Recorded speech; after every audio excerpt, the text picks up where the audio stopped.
Saturday night in Sao Paulo, Brazil, Jim Miller will move into first place on the list of competitors with the most appearances under the UFC banner when he makes the walk for the 28th time to take on Francisco Trinaldo. The record will be exclusively his for all of 7 days, which seems pretty fitting given that when most people read the above stat their likely response will come in the form of a question. Really, Miller isn't someone who jumps into mind when thinking about the most active and accomplished fighters to ever compete in the UFC, though he has crossed the threshold into the octagon more times than anyone else on the roster and has collected the most wins in the history of the historically deep and talented lightweight division. It's Colby Covington's time to put up or shut up at UFC Fight Night. The 34-year-old Sparta, NJ native has never challenged for championship gold and never really got close. His greatest run of success, a 7-fight winning streak, was snuffed out by Benson Henderson with an assist from mononucleosis and a kidney infection in August 2011 while the division was waiting on Frankie Edgar and Gray Maynard to resolve their rivalry. Since then, Miller has gone 87 with 1 no contest, only once winning more than 2 in a row while never dropping more than a pair of consecutive contests. He's flitted in and out of the top 15 and faced one of the toughest slates of anyone to set foot inside the UFC's 8-sided proving ground, regardless of division. He's never been one to chase the spotlight or stir up trouble via his Twitter account, opting instead to keep his head down, handle his business and go about his day.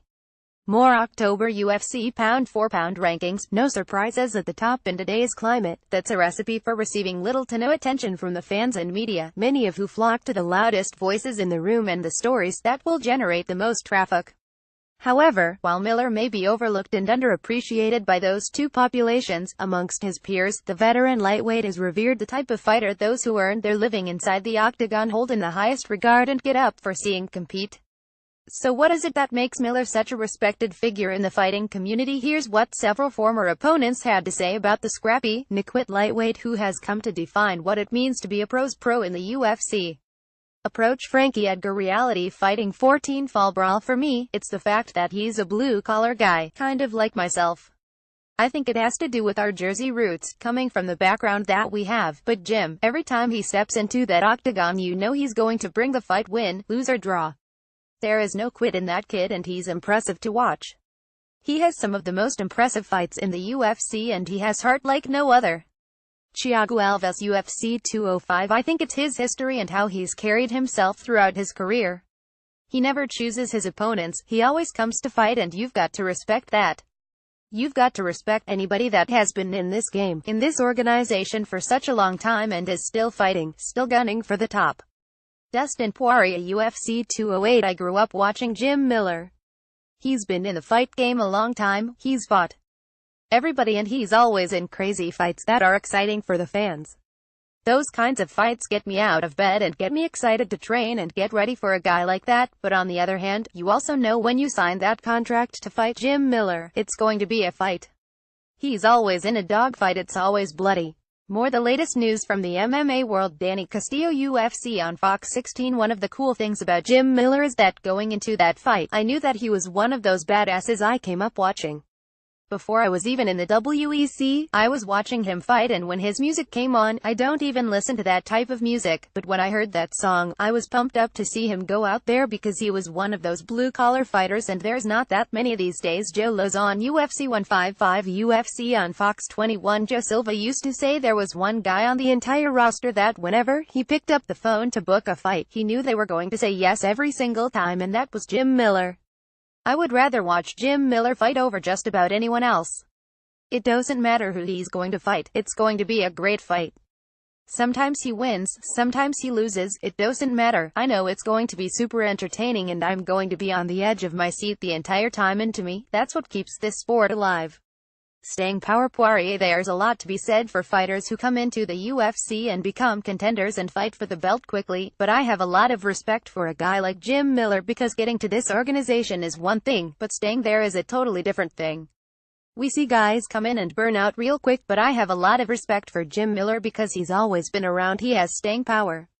Alves. The guys that have over 20 fights in the organization, the guys that have been there a long time and are always on the brink of contention. 2 fights or 3 fights puts them in contention. I respect those guys. Castillo, he has so many fights in the UFC, and not just fights, but so many wars, and I think that's what I respected the most about him and why I got so up for that fight, because this is a guy that has been in there, he's done it, he's proven. He's been there for the long haul. Edgar winning fight after fighter and never really being tested is impressive, but having to deal with the adversity, the ups and downs, and still battling, I think he's been in the UFC pretty much as long as I have, and I'm coming up on 11 years. To constantly be at the top of his game for that long goes to show you the type of person, the type of fighter you are, and that's something all of us fighters appreciate. Lazon, when you're at a UFC fight and you're in the back room and it's like, who is the guy on the card? That is the guy most of the guys are looking up to the most, and Jim is one of those guys. He's had a ton of fights. He doesn't shy away from good fights, bad fights, he's in there. There is always going to be someone in the room that everyone looks up to, and Jim is one of those guys. You get some guys that when they get a lot of recognition, they kind of act like they get a lot of recognition, and then you've got Jim Miller over on the side telling us jokes, goofing off, being one of the guys. Tenacity Edgar, it's just his grittiness.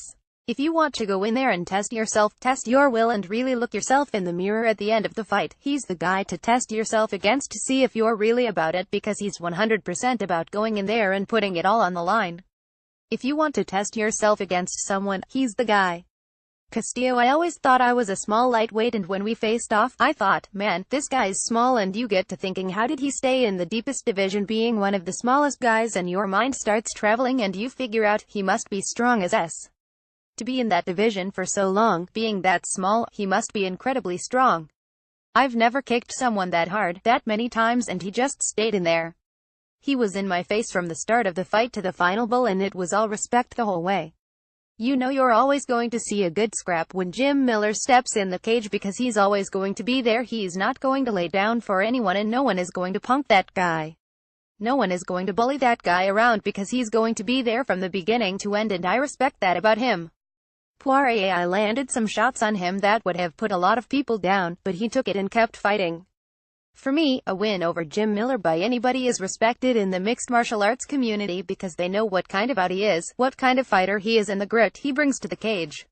Fair weather fans and people who don't really follow the sport too closely know the big names, and they might look at the record and say, cool, he has a win over Jim Miller, and just keep it moving. But fighters who have been around and fighters who know the fight game look at your record, see that you have a win over Jim Miller, and they know, this guy is pretty good. Lazon, every second spent in the cage with Jim Miller is awesome. You know that he's in there for the entire fight, not matter how good or how bad things are going. He's pushing hard, he's trying to fight his fight.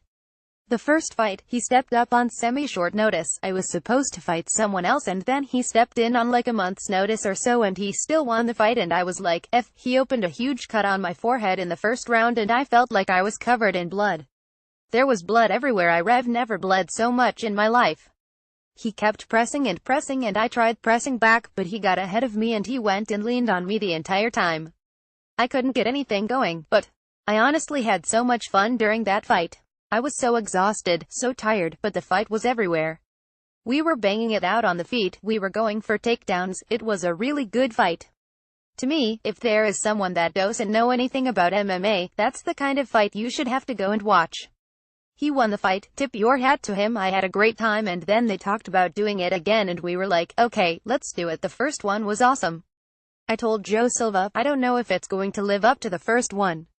I hope we're not ruining this by doing it a second time around, because I didn't know how we could improve on the first one. I felt like I had the fight. I felt like it was my fight 100%.